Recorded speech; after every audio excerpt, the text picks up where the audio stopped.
The courtroom smelled faintly of old paper, polished wood, and stale coffee. Sunlight slipped through the tall narrow windows in thin golden lines that stretched across the floor like prison bars. A ceiling fan rotated slowly overhead, clicking every few seconds, while people whispered quietly from the benches in the back row. It was supposed to be another ordinary hearing in a small county courthouse, the kind that nobody remembered once the day ended. But for Daniel Hayes, this day carried the weight of everything he had left.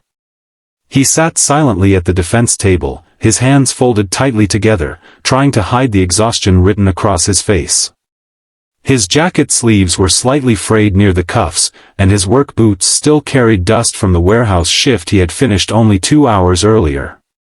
He had gone straight from unloading delivery trucks to waking his daughter for school and then bringing her here. Beside him sat 8-year-old Lily Hayes. She wore a faded yellow sweater and hugged a stuffed rabbit against her chest so tightly its fabric ears bent forward.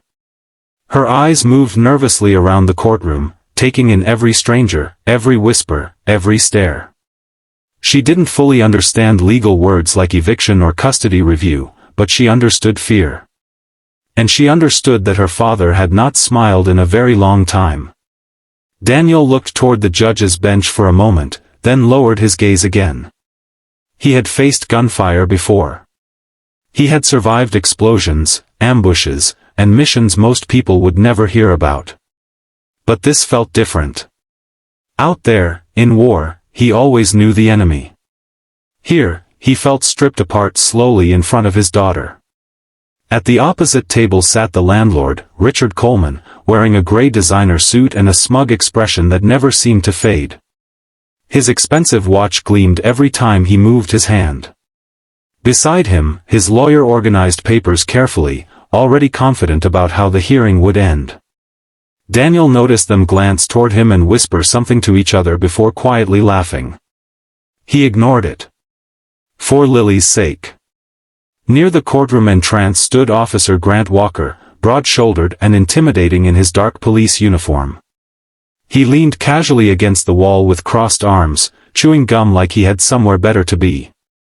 His eyes stayed fixed on Daniel with open contempt.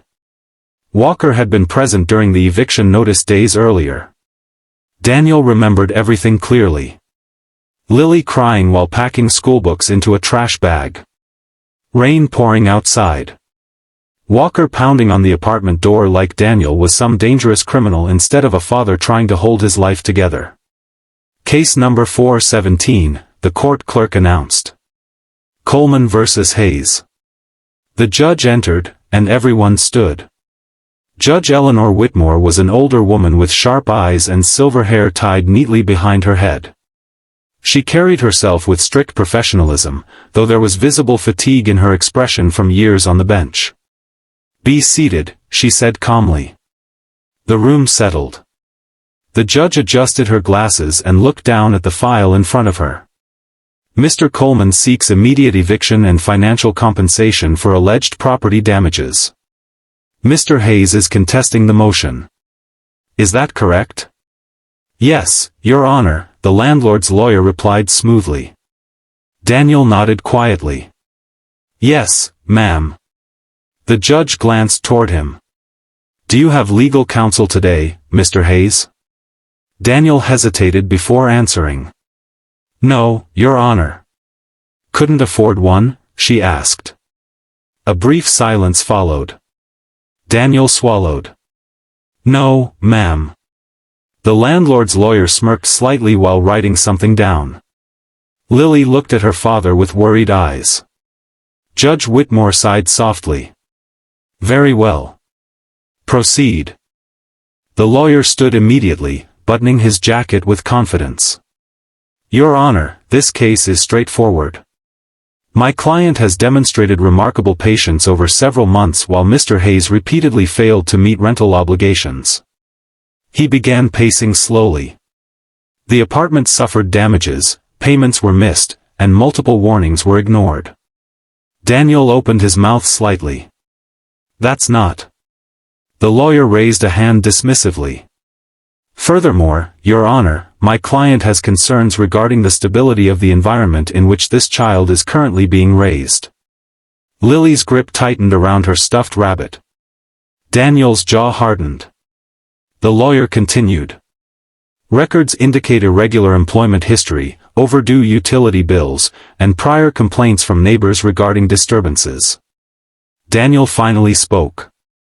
Those complaints were from Lily having nightmares after her mother died. The room grew quieter.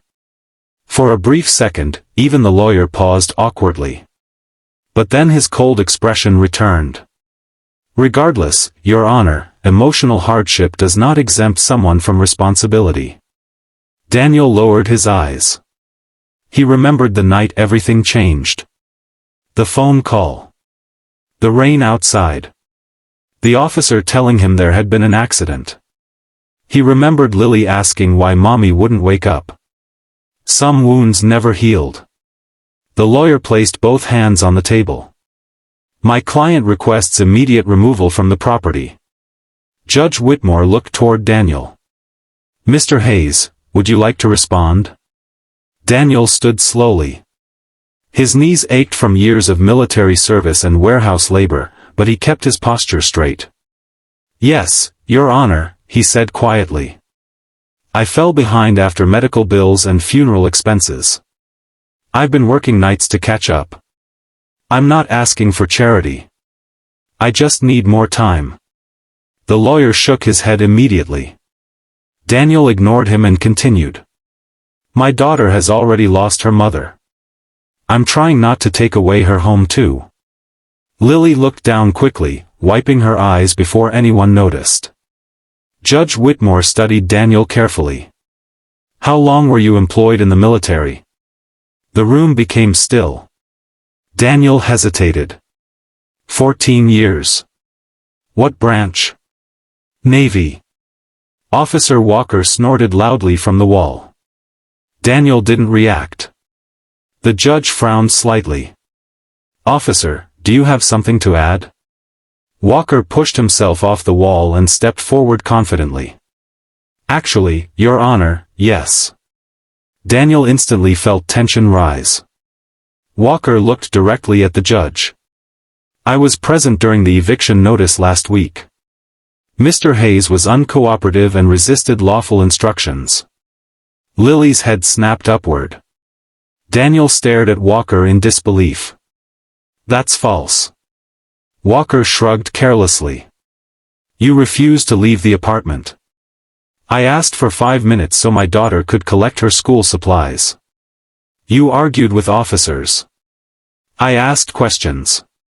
Walker walked closer, boots striking the wooden floor heavily. You military guys always think rules don't apply to you. Daniel felt anger rise slowly inside his chest. But he kept control. Years of training had taught him discipline long before violence. I never threatened anyone, Daniel said calmly. Walker leaned down slightly, invading his space. Maybe not. But you sure acted entitled. Lily looked terrified now. She tugged lightly on Daniel's sleeve. Dad. Daniel gently placed his hand over hers without looking away from Walker. Please, Daniel said quietly, don't do this in front of my daughter. Walker smirked. Then, without warning, he shoved Daniel backward. Hard. The back of Daniel's chair slammed against the table with a loud crack. Papers scattered across the floor. Gasps erupted around the courtroom. Lily screamed. Dad.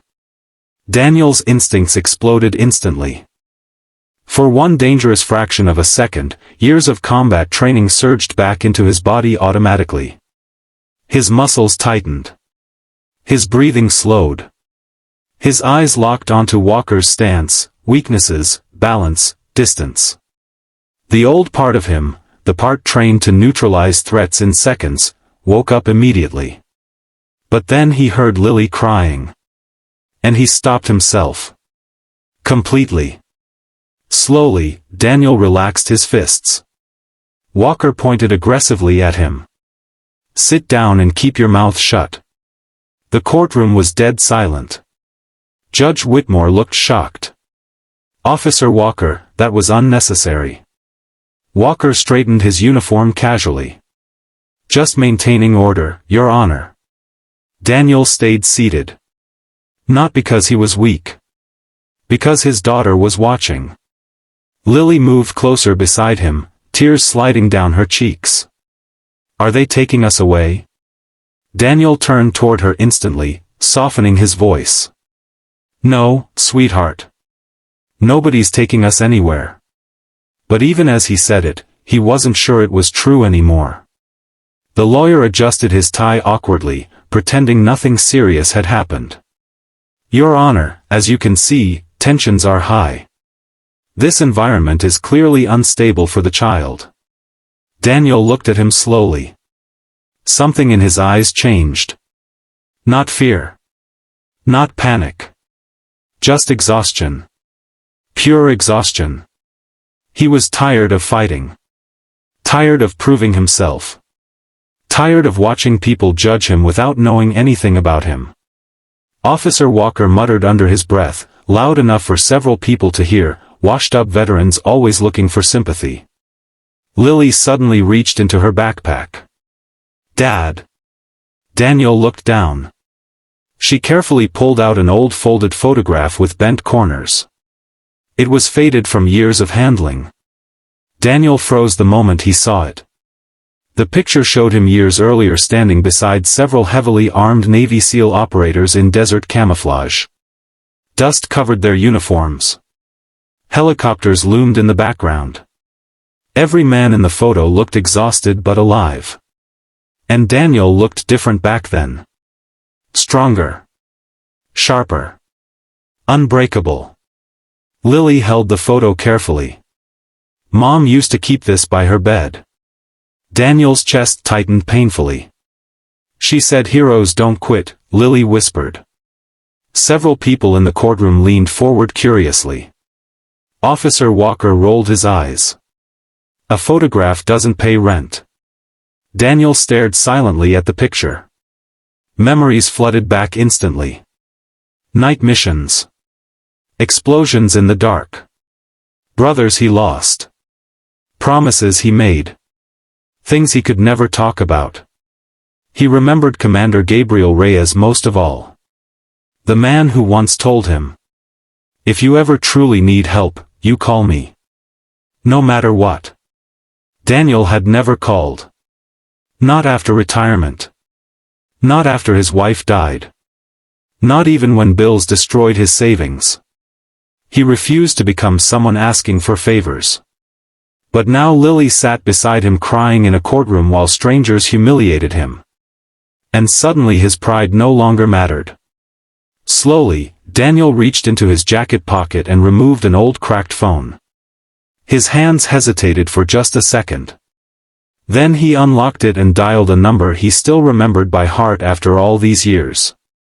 Officer Walker laughed quietly. Calling another broke friend? Daniel ignored him. The phone rang once. Twice. Then a calm voice answered. Commander Reyes speaking. Everything inside Daniel seemed to stop for a moment. He lowered his head slightly. Sir, it's Hayes. A pause. Then the voice changed instantly. Daniel Hayes? Yes, sir.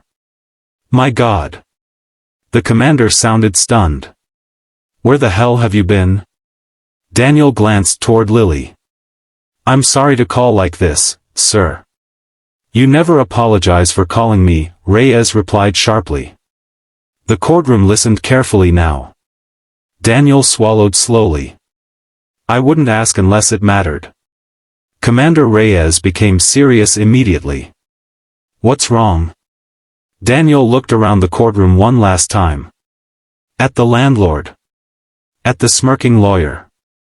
At Officer Walker standing confidently near the wall. Then Daniel spoke the words that changed everything.